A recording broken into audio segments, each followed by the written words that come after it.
the moment we step out of the door, our minds are curious, ready to explore.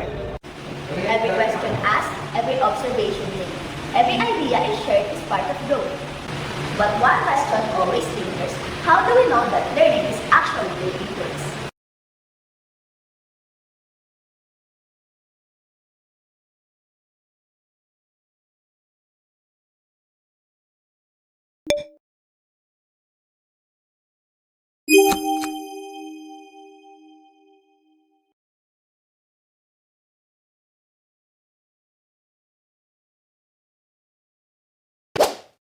The answer lies in assessment. Assessment is a compass guide in this transformative educational journey.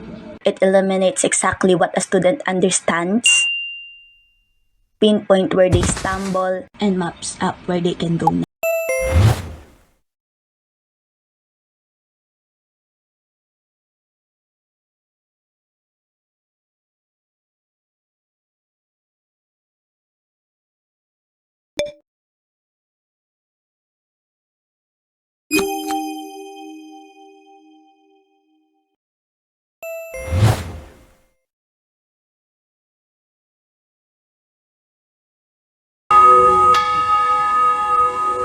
Formative assessment happen during a lesson.